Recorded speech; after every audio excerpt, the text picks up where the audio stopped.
Golda Meir, born Golda Mabovitch, May 3, 1898 to December 8, 1978, married name Myerson and Meyerson between 1917 to 1956, was an Israeli politician, teacher, and kibbutznikit, who served as the fourth Prime Minister of Israel from 1969 to 1974. She was the first woman to become head of government in Israel. Born in Kiev in Ukraine, she immigrated to Wisconsin, United States as a child with her family in 1906, and was educated there, becoming a teacher. After getting married, she and her husband emigrated to Mandatory Palestine in 1921, settling on a kibbutz. Meir was elected Prime Minister of Israel on March 17, 1969, after serving as Labor Minister and Foreign Minister. The world's fourth and Israel's only woman to hold the office of Prime Minister, and the first in any country in the Middle East, she has been described as the Iron Lady of Israeli politics. Meir was Prime Minister during the Yom Kippur War of 1973.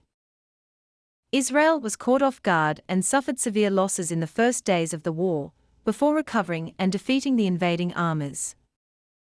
Public anger at the government caused Meir's resignation the following year. She died in 1978 of lymphoma. Immigration to Mandatory Palestine. In the British Mandate of Palestine, Meir and her husband joined a kibbutz. Their first application to kibbutz Mabovitch in the Jezreel Valley was rejected, but later they were accepted. Her duties included picking almonds, planting trees, working in the chicken coops, and running the kitchen. Recognizing her leadership abilities, the kibbutz chose her as its representative to the Histadrut, the General Federation of Labor. In 1924, the couple left the kibbutz and lived briefly in Tel Aviv before settling in Jerusalem. There they had two children, a son Menahem, 1924 to 2014, and a daughter Sarah, 1926 to 2010. In 1928, Meir was elected Secretary of Motzed HaPolit, Working Women's Council, which required her to spend 2 years, 1932 to 34, as an emissary in the United States. The children went with her, but Morris stayed in Jerusalem. Morris and Golda grew apart, but never divorced. Morris died in 1951.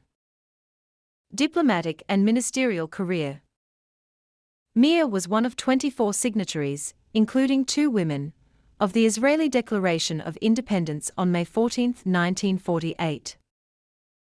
She later recalled, "After I signed, I cried.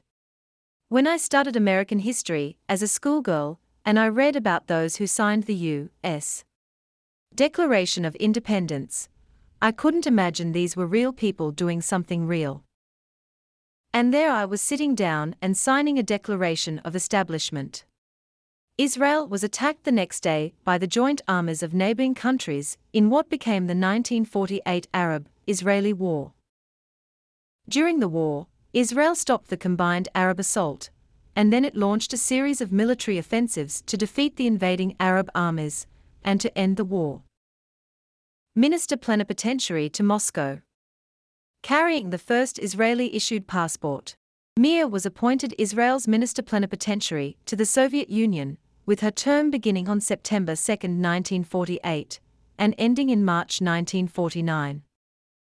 At the time, good relations with the Soviet Union were important for Israel's ability to secure arms from Eastern European countries for the struggle that accompanied its independence. In turn, Joseph Stalin and Soviet Foreign Minister Vyacheslav Molotov sought to cultivate a strong relationship with Israel as a means of furthering the Soviet position in the Middle East. Soviet-Israeli relations were complicated by Soviet policies against religious institutions and nationalist movements, made manifest in actions to shut down Jewish religious institutions, as well as the ban on Hebrew language study and the prohibition of promoting emigration to Israel. 37. During her brief stint in the USSR, Meir attended Rosh Hashanah and Yom Kippur services at the Moscow Choral Synagogue.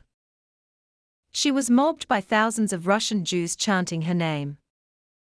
The Israeli 10,000 shekel banknote issued in November 1984 bore a portrait of Meir on one side and the image of the crowd that turned out to cheer her in Moscow on the other. Premiership. After Levi Eshkol's sudden death on February 26, 1969, the party elected Meir as his successor. Meir came out of retirement to take office on March 17, 1969, serving as Prime Minister until 1974. Meir maintained the National Unity Government formed in 1967 after the Six-Day War, in which Mapai merged with two other parties, Rafi and Ardot HaAvoda, to form the Israeli Labour Party. In June 1969, on the two-year anniversary of the war, Meir stated in an interview that there was no such thing as Palestinians, a comment later described as one of her defining and most damning legacies. 6 months after taking office, Meir led the reconfigured alignment, comprising Labour and Mapam, into the 1969 general election. The alignment managed what is still the best showing for a single party or faction in Israeli history, winning 56 seats.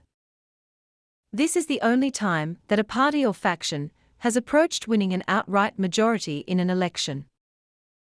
The National Unity Government was retained. In 1969 and the early 1970s, Meir met with many world leaders to promote her vision of peace in the Middle East, including Richard Nixon, 1969, Nicolae Ceausescu, 1972, and Pope Paul VI, 1973. In 1973, she hosted the Chancellor of West Germany, Willy Brandt, in Israel. In August 1970, Meir accepted a U.S. peace initiative that called for an end to the war of attrition and an Israeli pledge to withdraw to secure and recognized boundaries in the framework of a comprehensive peace settlement. The Gahal Party quit the National Unity Government in protest, but Meir continued to lead the remaining coalition. On February 28, 1973, during a visit in Washington, D.C., Golda agreed with Henry Kissinger's peace proposal based on security versus sovereignty. Israel would accept Egyptian sovereignty over all Sinai, while Egypt would accept Israeli presence in some of Sinai's strategic positions.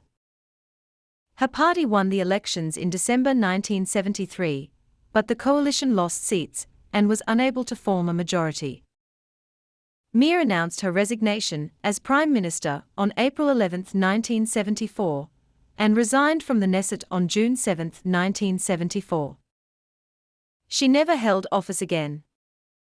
She believed that was the will of the people, and that she had served enough time as Premier. She believed the government needed to form a coalition. She said, 5 years are sufficient. It is beyond my strength to continue carrying this burden. Yitzhak Rabin succeeded her on June 3, 1974. On December 8, 1978, Meir died of lymphatic cancer in Jerusalem at the age of 80. Meir was buried on Mount Herzl in Jerusalem. Thanks for watching Hertli channel. Don't forget to like the video and subscribe our channel.